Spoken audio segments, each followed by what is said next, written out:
హైదరాబాద్ నగరంలో ఇవాళ ఇప్పటి వరకు కూడా కాంగ్రెస్ ప్రభుత్వం ఒక్క ఇంద్రమ్మ ఇల్లును నిర్మాణం చేయలేదు.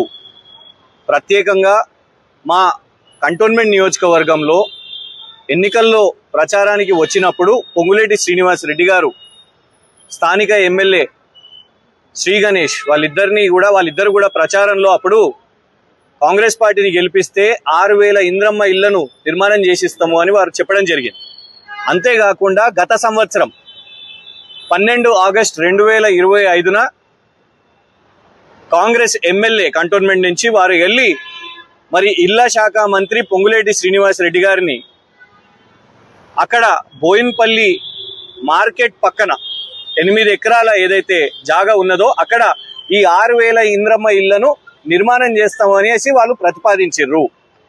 కానీ దారుణం ఏంటంటే కరెక్ట్గా 10 నెలల్లోనే ఇవాళ ఆ ప్రభుత్వ భూమిని ప్రైవేట్ వ్యక్తులు మొత్తం కూడా అక్కడ కబ్జా చేసుకొని దాని చుట్టూ ప్రహారీ నీలిరంగు షీట్లను అక్కడ నిర్మాణం చేసుకుంటుంటే మరి ప్రభుత్వం ఎందుకు గప్చుపున్నది, ఎందుకు మా ఎమ్మెల్యే గారు గప్చుపున్నారు అని నిన్న ముఖ్యమంత్రి గారికి లేఖ రాస్తూనే ఇవాళ గౌరవ హైదరాబాద్ కలెక్టర్ గారికి కూడా ఇవాళ మేము మరి రిప్రజెంటేషన్ ఇచ్చి కలెక్టర్ గారిని ఒకటే కోరినాం.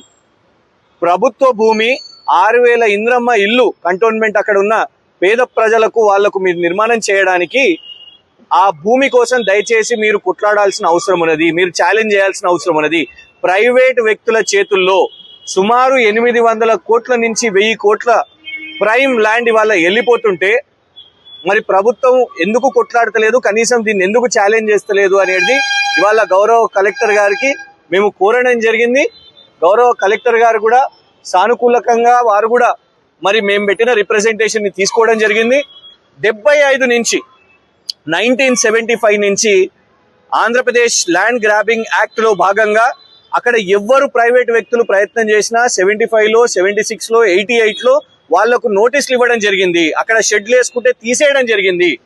2007లో కూడా గతంలో మహాలక్ష్మి మోటార్స్ అని అక్కడ షోరూమ్ పెట్టుకోవాలని ప్రయత్నం చేసి షెడ్యూల్ వేస్తే దాని మీద కూడా ప్రభుత్వం అప్పుడు కోర్టు కేసులు వేసి వాళ్లకు నోటీసులు ఇచ్చి అక్కడికి వెళ్ళి తీసేయడం జరిగింది.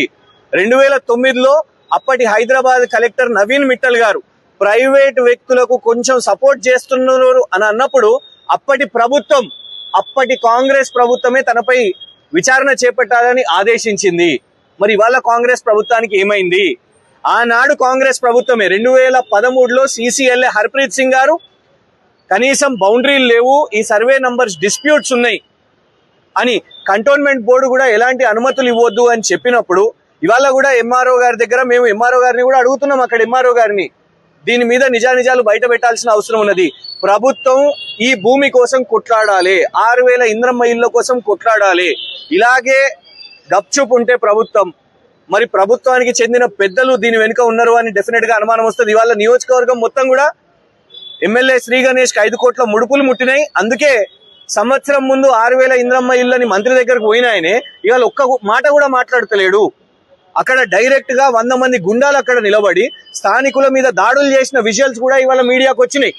ఇవన్నీ అంశాలను ఈ 3 పేజీల్లో గత ప్రభుత్వాలు ఎంత ఈ భూమి కోసం కొట్లాడినాయి, ఈ 800 కోట్ల జాగను కాపాడినరు.